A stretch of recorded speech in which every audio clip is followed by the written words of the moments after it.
As part of Department of Agriculture, National Forest Service owns millions of acres of land, and as well as hundreds of campgrounds. So we stay on a few of those, and these are basically what you find in these camps.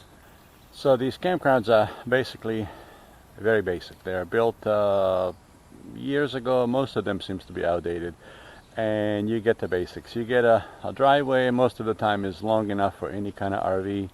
You get picnic table as well as a fire pit and those little hookies that you hang your food for the bears or your lantern or something like that.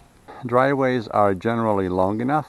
They're not necessarily leveled, so that becomes a little problem for us, makes it more difficult to find a level park, but it's doable.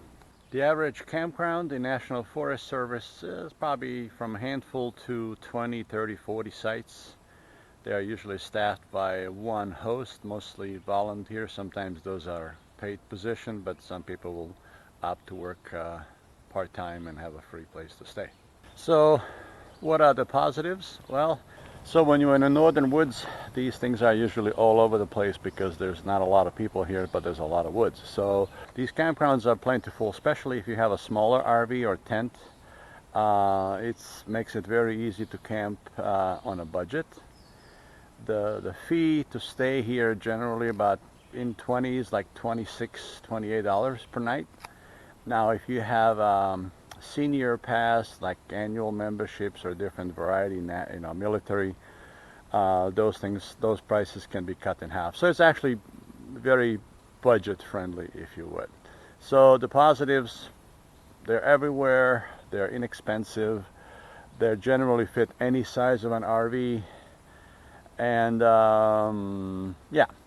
So what are some of the negatives? Well, some of the negatives are these places are mostly built 20, 30, 40 years ago. So they're not built to accommodate large RVs.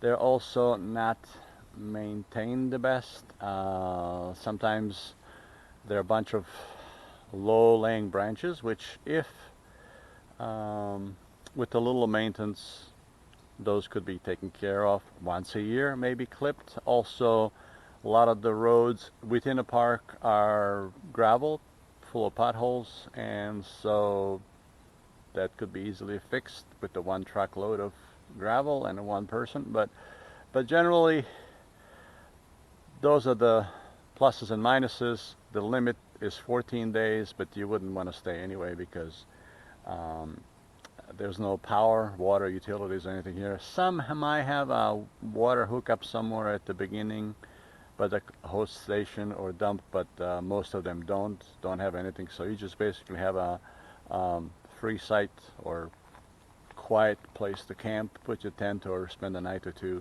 but you are limited by 14 days by the park. But you just, it would be kind of hard to stay 14 days without power and water and the rest of it. So, but if you're a really wild camper, if you like the wild camping, this may be a place for you. And another great benefit is it is very quiet here at night. It's dark. You see the stars. There's nobody here, nobody moving. There's generally few people around. These parks are not overcrowded. They don't have that many people and kids. So it's a great place to spend a night or two, and as you're traveling across the country. So there you have it, National Forest Service Campground.